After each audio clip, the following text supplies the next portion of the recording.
the lot has fallen on me to complete the series in the Beatitudes that we have been doing. You know, we've been looking at the Beatitudes over the last few weeks, and today is the last in the series. We said it's good for us to finish it in this year rather than carry it over to the new one. Okay, because though we thought, hey, this is a time for Christmas messages, but well, let's look at what Jesus has to say about the kingdom of God and what the kingdom of heaven looks like. What does it look like to be a citizen of the kingdom of heaven? As we saw, you know, we said that Jesus came to usher in his Father's kingdom. We called it an upside down, inside out kingdom. We know that at the time that Jesus walked on earth, Israel as a nation was under great political under Roman rule. Their economic condition was very poor and dismal, and they were, to top it all, they were also oppressed spiritually, because there rose up this group of people called the Sadducees and Pharisees, you know, in that 400-year period, that added so many more laws to what the laws that God had given Moses, that became such a heavy yoke upon the people, you know, and they were dominating the Judaic faith at that time, and had completely misinterpreted the law that had made it such an oppressive religion. Jesus, as I said, came to turn his kingdom that was actually turned upside down. The Pharisees turned it upside down. He came to turn it right side up. He says, you guys have messed it up completely. He says, and I'm going to show you how can you live this kingdom life the right side up, inside out, because the Pharisees had completely focused on outside. How you wash your hands, how many jeera you put in the offering, how many, you know, that's a dill, cumin is jeera, no? Dill, shepu. They were counting all those things and putting, and that is what they were focused on. And Jesus saying, it's not about this, it's about your heart. And I was just thinking about this, and you know, in some ways we charismatics or evangelicals have given the Old Testament bad press. And I want us to look with fresh eyes at the Old Testament, because I was just thinking about it, and we keep saying, oh, Old Testament was so oppressive, so legalistic, so this, so that. All scripture is God-breathed and inspired. Is it not? Do we believe that? And if it was so rotten, why does David say the law of the Lord is perfect, reviving the soul? The statutes of the Lord are trustworthy and altogether lovely. They are more precious than gold, more precious than refined gold. Was he mad? You know? We say one screw loose. No. You know, Job says, I have desired your word more than food. The very psalm we've been meditating on today, Psalm 103. If it was so legalistic, how does David write, who forgets all my sins and removes it as far as the east is from the west? Is that not the gospel of grace? Is it not? Yes. It was there in the Old Testament, but they failed to see it. They failed to see it. And my encouragement to you is, read the Old Testament with fresh eyes, the way Jesus would want us to see his law. Okay? Jesus is the Word of God. Is he just Word of God is just Old New Testament? It's the whole counsel. So can anything in that be bad? You know, it was the interpretation and the understanding and the application that was faulty. You know, it's like someone who has a Ferrari and then puts 2 ropes on it and straps it to 2 bulls in the front and uses it like a bullock cart. You say, and they complain, "Chah, this thing is so heavy, man, doesn't even do anything, can't even till the land, hopeless blooming bullock cart this is, let's throw it out." Till the maker of a Ferrari comes along and say, "Hey, what are you doing? This is not the way to run a Ferrari. Here, this is a key, you turn it, zoom, and he presses the pedal and takes the guy for a spin. Says, wow, I didn't know. And that's exactly like the law. They encumbered it on other things that were just so unhelpful, and Jesus comes and unhinges the Ferrari and says, this is how you need to understand it, this is how you need to apply it. And the Sermon on the Mount starts with blessing. Blessed are you, blessed are you, blessed are you. You know, for all those who want to be in the kingdom of God, there's blessing upon blessing. And just to note, if you read Malachi, the Old Testament ends with curses, the New Testament opens with blessings. So today let's dive into our verse, but before we do that, let's pray and let's ask the Holy Spirit to continue to speak to us. Holy Spirit, I invite you. I know my time is short, but I pray, God, every word that I speak, may it speak life, health and peace. May it bring transformational growth in each one's heart today. Amen. Remember, we said the Beatitudes cannot be understood or seen in isolation, but they need to be understood, they need to be looked at in totality, like a symphony. You don't just listen to the violin or to the bass or to the drums, you will say this is lousy music, but when you put it together, you hear this amazing sound. And so it is with the Beatitudes. You know, if you think about it, he says, you know, it starts with, as we've seen, poor in spirit. You cannot come to God, you cannot access the kingdom of God unless you recognize the poverty of your spirit, that you need a savior, you mourn over your sinful condition, and that makes you come to God with meekness and humility. Okay, from that place you realize that, I need to hunger and thirst after the things of God, and you begin to hunger and thirst after righteousness. And because you understand what God has done for you, you are able to be merciful, because without having had poverty of heart in spirit, you will not understand mercy. And because we are able to be merciful and we hunger and thirst after righteousness, we can then, our heart is pure, and we are pure in heart, we are focused, we are devoted, and because of the purity in our heart, we seek to become peacemakers. You will say, you know, true happiness, the blessing of God, the favor of God comes when we live in right relationship with Him and in right manner, when we fulfill the law of God in the way it is supposed to be. Now we look at the first 4 Beatitudes and note that the first 4 Beatitudes have got everything to do with our relationship with God. And the last 4 Beatitudes have got everything to do with how we live it out with people. Okay, mercy, God doesn't need mercy, we have to be merciful to people. Pure in heart is towards man and God. Peacemaking is towards people. And now we have the last one, you know, and you say, wow, so if I live these 7 Beatitudes, what's the blessing in for me? What's in it for me? You know, any takers?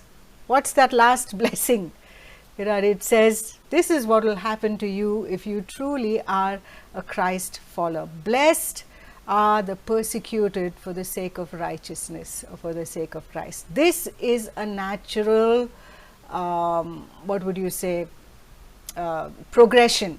This is a natural progression that happens. If we live according to the standard of the kingdom, this is what is going to happen. Blessed are the persecuted for the sake of righteousness, or Jesus says, for my sake. Okay, I like the way that Jesus is not careless with his words. He is very clear about who is blessed and why this person is blessed. Who is blessed? Person who is in the kingdom of God. Who is blessed? The person who is persecuted for the sake of righteousness, for my name's sake. Why? For my name's sake, not for any old reason. So let's look at this. You know, first let's look at what persecution is not. Let's be clear about what persecution is, because we call anything persecution and we say, oh brother, I'm suffering persecution. Let's be clear about what persecution really is. You know, it is not, you are not persecuted if, first of all, if you do something foolish, you are not blessed. Okay? Even if it is a Christian thing, but it is done out of where there is no love in your heart, or you've been brash, you've been careless with your words, and then people react to you, that is not persecution. We are called to be wise as serpents, innocent as doves. Yes, we are called to be ready to give an answer to anyone who asks us the reason or the hope to which we have been called. And there is a flip side, and yet your speech must be seasoned with salt. You must be gracious, and your speech must be seasoned with salt at all times. You know, our deeds need to speak much more than our words. Have we been loving? Have we been gracious? Have we been kind? You know, they will know we are disciples from, because of our love one for another, not just because we know how to mouth certain things. When we engage in acts of mercy, you know, people see the love of Christ in us, and it is that that must provoke the questions where people ask you, why are you different? Why are you so hopeful? How come you are not afraid? And then you can give an appropriate answer. Do not be offensive in your language towards other people's faith. We are not called to be disrespectful or to disrespect their belief. If we've learned anything from all the seminars we've done on relational dynamics and practicing a culture of honor and respect and empathy, that is one thing you do not do. You don't compromise the truth, but you don't have to go bad mouthing what you are not convinced about. And I find a very good example in the Apostle Paul. You know, when he went to Athens and he saw all these statues and all these images all over the city, you know, what did he say? He says, I see that you guys are God-fearing. He commended them for their desire to know God. So look for something that you can always appreciate. And then he says, but now, and he says, and you have a statue to the unknown God. Well, folks, do you want to know who that unknown God is? Let me tell you. What did he first do? He empathized with them. Because he empathized with them, they were willing to say, yeah, okay, tell us. This man seems to respect our God-fearing ways, and that opens the door for Paul to preach, and many are saved. So look for such opportunity. Don't go telling people your God is this, your God is that. That is obnoxious. Okay, that is rude and that is disrespectful. Do not force people to do anything against their conviction. You know, you may be convinced not to have certain things in your home, and I'm not going to get into details. We can discuss that in the gym, because of you believe what scripture says, but that does not give you the authority to go to anybody's house and pull anything out of their home. Please don't do that. You do that and you get brickbats, you are being persecuted for the spirit of stupid. Okay? Don't do that. You don't have the authority to do that. You can pray for them, you can point them to scripture. Again, don't provoke the authorities. Okay? Don't go around putting a bullseye on your face saying, come hit me. Don't do foolish things. The Chinese church and the church of South Korea knew how to survive in persecution because they were wise as serpents and innocent as doves. However, if you are living the Beatitudes right, trust me, you will face persecution. Okay? You'll say, why? Why? I'm living a good life. I'm helping people, I'm serving people, I'm loving people, I'm praying for people. What is this Christian life? It's for exactly that reason, my friends, that you will face persecution. You know, light and darkness have nothing in common. You know, we come from two opposing kingdoms that have nothing in common at all. You know, in Corinthians he says, you know, the gospel is a sweet aroma for those who are being saved, but it is a stench in some people's nostrils, and we just got to accept that. Even the Christians in the early church were persecuted. They were accused of cannibalism because they ate the body and drank the blood. Arre, what kind of people these are? Man-eating people, you know, and they call them cannibals. They call them immoral because they had love feasts. The potluck that we have, they call love feast, but the Romans also had a love feast that was very debaucherous, you know, saying, look at them, and free sex these people are having. So they passed all kinds of rumors about the early Christians. They were also called fanatical, because they refused to bow to Nero, they refused to acknowledge the Roman emperor as God. So they were accused of all kinds of things. Do we not face the same today? You know, 2 Timothy 3:12, he says, all who desire to live a godly life in Jesus Christ will be persecuted. Peter told his readers, do not be surprised at the fiery ordeal among you. 1 Peter 4:12. 1 Peter 4:12. Do not be surprised at the fiery ordeal among you, as though something strange is happening to you. He says, don't be surprised. You know, James 1:2-4. James 1:2-4. James says, you know, he says, count it pure joy when you face trials of what? Many kinds, many kinds. In John 15:18-19, John 15:18-19, he says, the world will hate you. Jesus says, just as they hated me.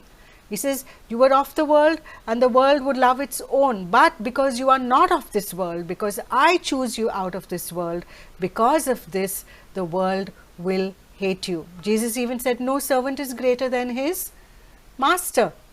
Whatever he faced, you will face. You know, and the apostles of that time found it a privilege to be persecuted and tortured for the sake of Christ.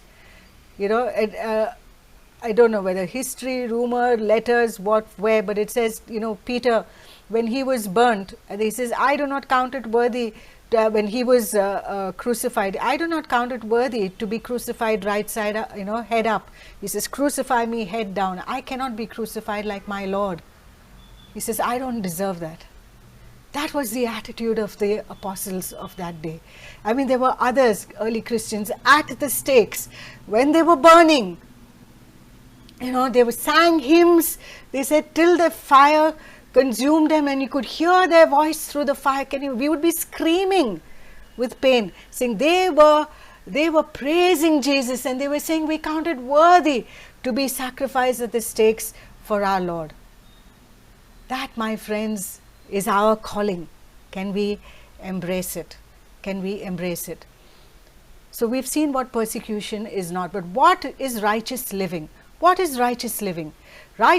True righteousness is not done for its own sake, but for Christ's sake. It's living according to the Word of God. There is a difference between self-righteousness and righteous living. Okay? Difference between self-righteous and righteousness. Self-righteous is when we think we are right and we defend our convictions, and sometimes we are right in our own eyes but very wrong according to the Word or anything else. We could even be morally upright, but we are defending our stand because it is my stand, and that's exactly that. We are not defending it for Christ's sake. So every moral person who is persecuted, are they blessed? It says, blessed are you who are persecuted for the sake of righteousness, for Christ's name's sake. Righteousness for Christ's sake is the qualifier. Okay, so not every moral person who is persecuted is blessed in this manner.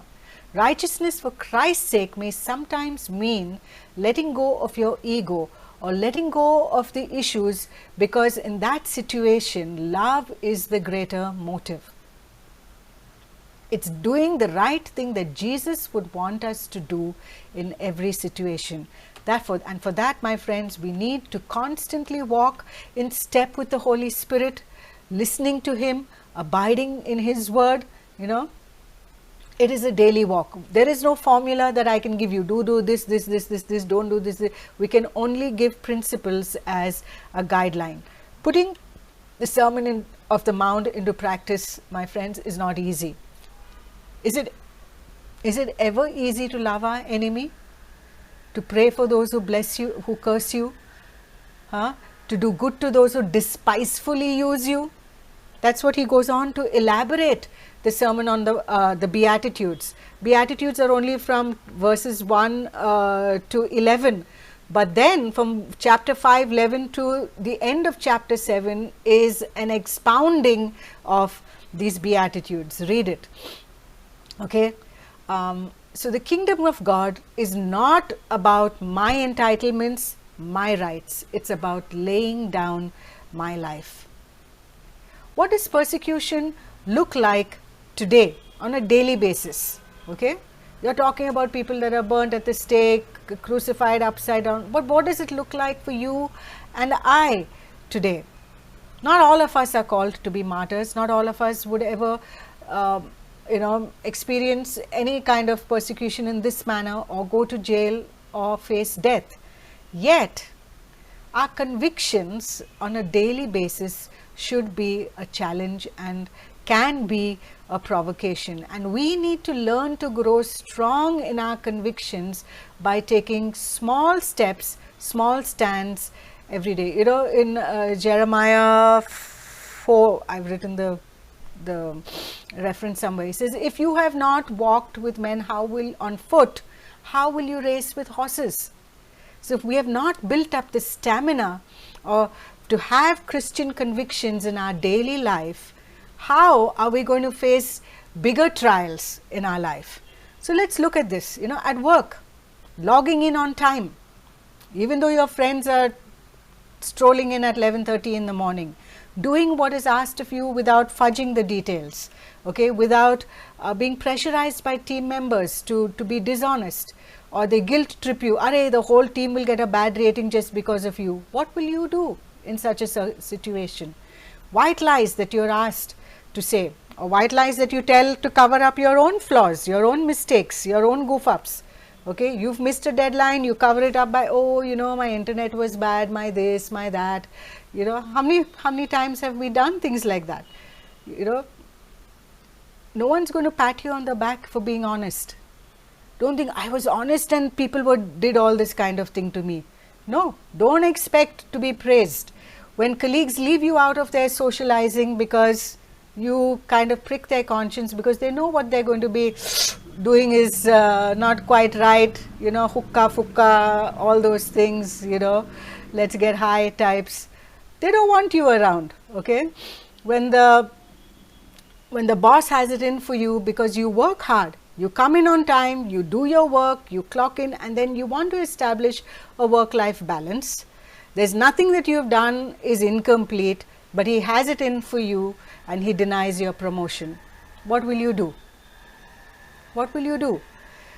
Or come closer home. If you are the only Christ follower in your home and your family taunts you for your faith or threatens to disown you, what will you do? Will you compromise? When you refuse to marry someone who is not of your faith and conviction, and the family is harassing you, what will you do? Will you compromise, or will you take a stand? For some of us, this is a matter close to when you're on the building committee and you refuse to party with a wrong decision. You know, they're doing something illegal, they're doing something wrong, and then they are out to get you, slander you, and throw you out of the committee. Yeah, it's Jeremiah 12:5. If you have run with men on foot and they have tired you out, then how can you run as fast as horses? So we learn to practice our convictions on small things. So when I'm living a righteous life, why do I get persecuted? Why? Why would anyone do something or be against someone who is meek, who is pure in heart, who is a peacemaker? Think about it. It sounds odd, doesn't it? You know, does it make sense? Blessed are the peacemakers, for they shall be called sons of God. And just boom, following after that, blessed are those who are persecuted. That's the very thing. Because you hunger and thirst after righteousness, because you seek peace, because you seek to be pure and you don't compromise, my friends, is the very reason why you might face persecution. And there are two responses that people have to our righteous living. Either it can provoke someone to be curious to know the hope to which you have been called. And I can give you from my own life, I'm not saying this to toot my hoot, but you know, hoot my toot or whatever it's called, or blow my trumpet. But I had this friend, God bless her, she is now with the Lord in heaven rejoicing. but when I was doing my master's, we used to take the rickshaw together, and one day she turned around and asked me, so why is your face shining? What's different about you? And an answer I have not given anyone since or before that was, I said, it's Jesus. And she just looked at me, she gave me this awkward laugh. Yeah, you know, I go to the Catholic Charismatic, you know. I said, yeah, that's true, why don't you come to my church as well?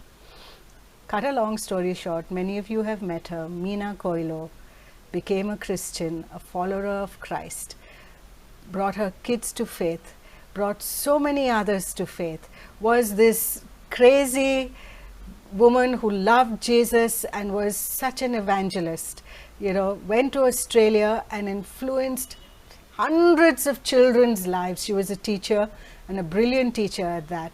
She had hundreds of kids at her funeral, just saying how Meena impacted their life. This is her amazing legacy, and I get to be a part of it, simply because, I don't know, for some reason God used me at that time to provoke this question in her. The other response you can get is it can provoke persecution, because they can't deal with their own guilty conscience. So they blame you for making them feel the way they do. They're disturbed inside, they don't know what to do, and they say, this one, yeah, she's a bigot, she's a fanatic, and they want to, the blame game, because they can't bear to look inside. When people love their evil lifestyle or choices or something false, they need to justify that love, and so what happens is they demonize you, because unless they do that, they can't hate you. Okay, and we've seen this in history as well. Entire groups of people, ethnicities have been demonized, because unless you demonize them, you can't hate them, you can't torture them, you can't lynch them. And a similar thing is happening. We are being demonized. Okay, we are being all kinds of false things being said about Christians, because you want to stir up hate. So they need to believe false things in order to justify their hate, and that is the root cause of persecution. The unbelieving world simply has no stomach for godly righteousness. So you will be persecuted for your faith. You will be called narrow-minded, you will be called a fanatic, and I know people who have been persecuted like this. There's a good friend of ours, Samir Deokulier, who is in Delhi, and when he told his parents about his faith, when he told them he wanted to get baptized, they told him, leave the house, and he did. And this is what he suffered. They never came to his wedding. His mother never set foot in his house for almost 25 years. It is only recently, in the last 2 or 3 years, his father would come, but not she, because she took a vow. But it's only now, and they are married, I think, 1 year more than us. They are married 31 years. Recently, I remember Jackie saying that her mother-in-law came to their home. This is what he had to suffer for the sake of Christ, you know. And he has had an amazing influence. Samir has been on that TV program. He had the opportunity to share the Christian faith for, I think, around 10 or 15 years. God has used him mightily to plant many churches amongst, he was the first one to plant churches amongst our Hindi communities, you know. There is a sacrifice, my friends, but then there is also, God blesses your sacrifice in many ways. And I'm highlighting Samir, where we have Lasya in our own midst, who had her own battles, and you can ask her personally. Okay, don't want this because this is going live. I don't want to talk about it, but you can ask her. Ask her what she went through. Okay, get hold of this book, Fox's Book of Martyrs. Sometimes we think, you know, what we've gone through is so hard.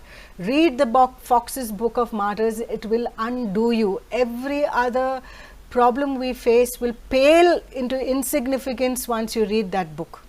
And I'm not saying this to undermine the troubles we go through, but sometimes it just helps bring perspective. Lifestyle choices. When you choose to be pure, you say, no, I will not compromise on purity before marriage. When you choose to be exclusive in your marriage, you say, I will not compromise my vows in marriage. I will keep my marriage bed holy. When you refuse to compromise on how you raise your children, okay, when you refuse to compromise on your understanding of gender, God made Adam and Eve, not Adam and Steve, you know. And when we say, I love you, but, you know, I can't agree with your lifestyle choices, you know, you will get slandered, you will get all kinds of things being said about you. Come closer home. Church. Church? Church, we are all of the same values, no? Same value system. Who is going to torture you in church? Yes, you get tortured in church also. Okay? People will persecute you, they'll slander you, they'll speak evil against you, especially if you confront their sin. We have faced this many, many times. When you tell someone what they've done is wrong and they don't want to accept it, they start bad mouthing you. They start nitpicking on you, putting you under a microscope. See, how can they talk like this? They did this, nobody said we are perfect, but we are called to be our brother's keeper. Okay, and unfortunately that is the job, that is the lot that falls on the leadership. Okay, we've seen this when we've told people, hey, listen, that lifestyle is not it's not right, don't do it, it's going to take you down the path of hell, you're going to live hell on earth. No, what do you know? I know, I'll bring her to faith, man, I'll bring her, she'll come to faith. And 4 or 5 years down the line, they're living together, the relationship breaks up, the person is in misery and depression. What can you say? I can't say I told you so, you know.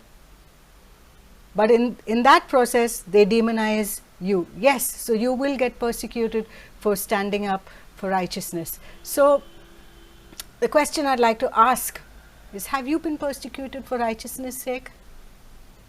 And be careful how you answer this, because sometimes we can be right but our actions are wrong and invite brickbats. I know there was a time that in our family we were over enthusiastic about sharing our faith, and we did the very thing I'm telling you today don't do. You know, you're praying to the saints, you're praying to this, you're praying to that, you have this. No, and what did it do? We won 0 people over.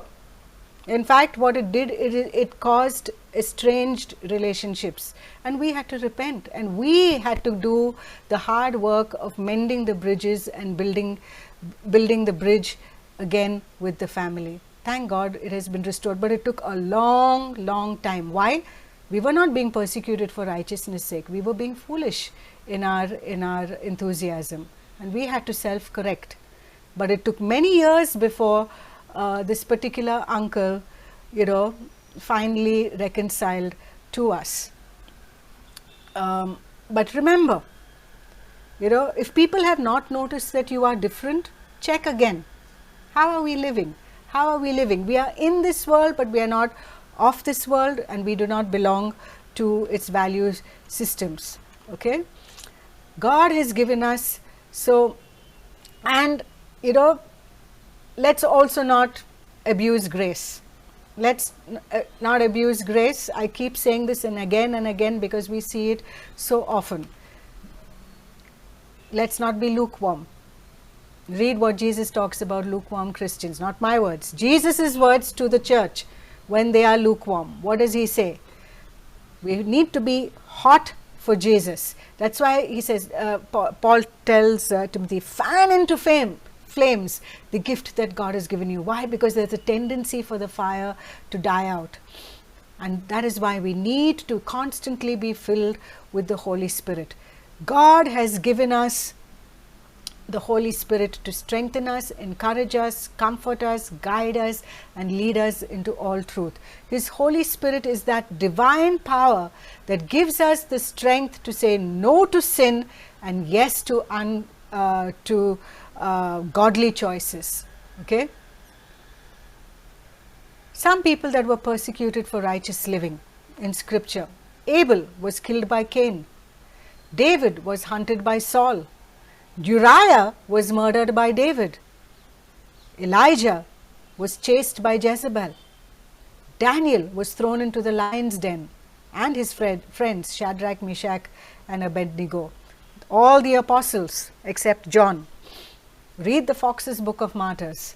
the Chinese church and the church so many places elsewhere, and yes, even in our own country. So how should we respond to persecution? How do we display kingdom culture? First of all, let me once again say, don't go seeking persecution. We've not been asked to do that. In fact, Jesus says, pray that it doesn't come, and if it comes, he says, run to the mountains. Okay? The first thing we do is we bless, we do not curse. We pray for them, we do good to them. Okay?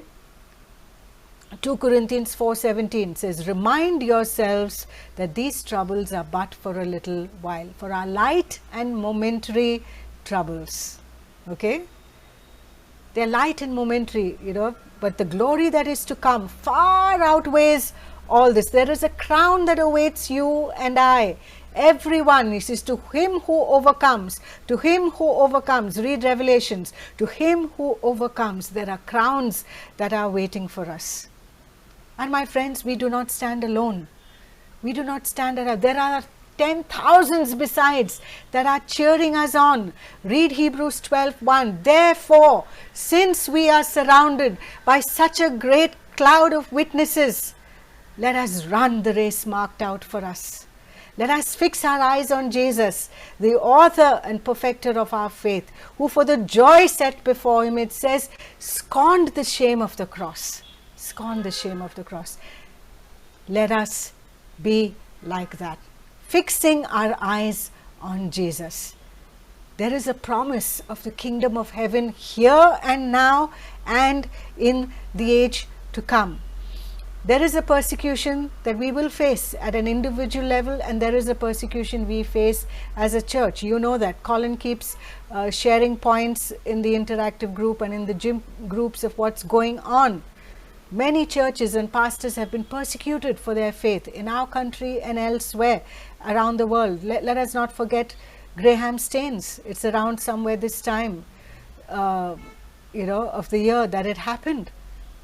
What was he doing? He, his wife, his children gave their lives to serving the leprosy affected. You think they said, well done, Graham? What did they do? They rewarded him with torching him and his kids. The nuns that were raped, let us never forget. Let us never forget. Women who have given their life in service to God may not be of the full conviction you have, but they are women that serve and love Jesus. Raped. Churches have been burnt. Pastors have been beaten, put into jail. We have our own Shravanti's uncle who was beaten unconscious and till today is in a state of coma. Okay? Let's pray for the persecuted church. Let us be provoked to being salt and light, because we as salt preserve society and we prevent its decay.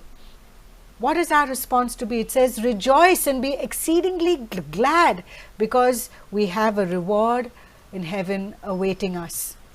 The Christian calling is a great one, my friends. It is the greatest. It is the highest calling. But it is also the most challenging one that you will ever live up to. You can chuck your job, you can change your career, you can change city, you can change house, you can change country. But this commitment is for life and for the age to come.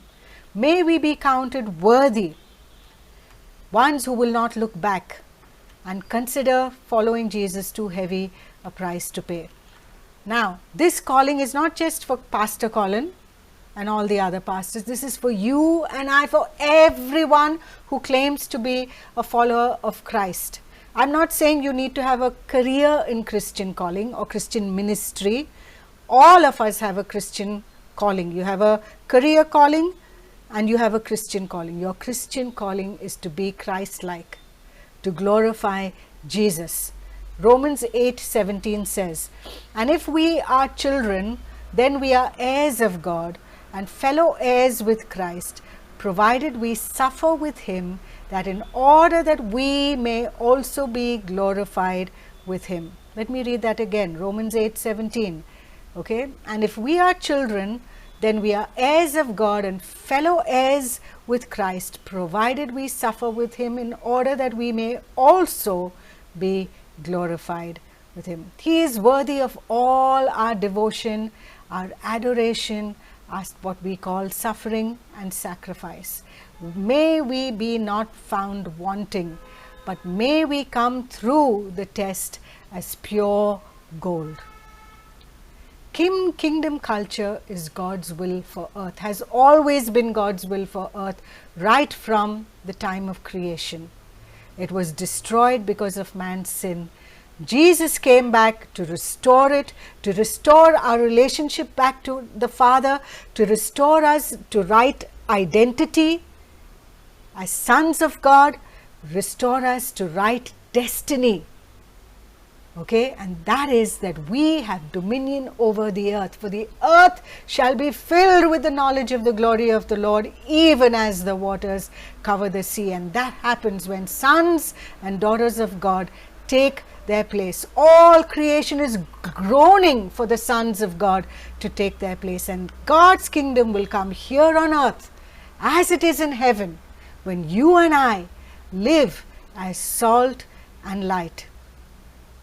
In the last few weeks we have looked at this, and I pray that as we do that, our lifestyle will usher in the kingdom of God. When we are poor in spirit, when we mourn over our sinful state, when we are meek and do not retaliate, when we hunger and thirst for righteousness, when we are merciful, when we are pure in heart, and we are willing to be peacemakers, ours will be the kingdom of heaven, and his kingdom will come here on earth.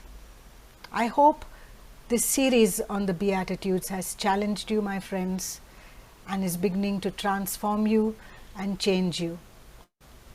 Ask God to show you how you can put this into practice, and I pray that he will guide you and strengthen you and lead you. Let's pray.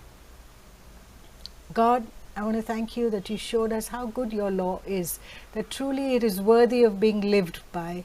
And I thank you that you showed us how to live this. And I pray that we would really walk being led by the Spirit on a daily basis, on a minute to minute basis, that we would be live worthy of the calling, live worthy of the sacrifice that you have made, live as new creations in Christ, live to our new destiny, calling and identity. I pray this in Jesus' name.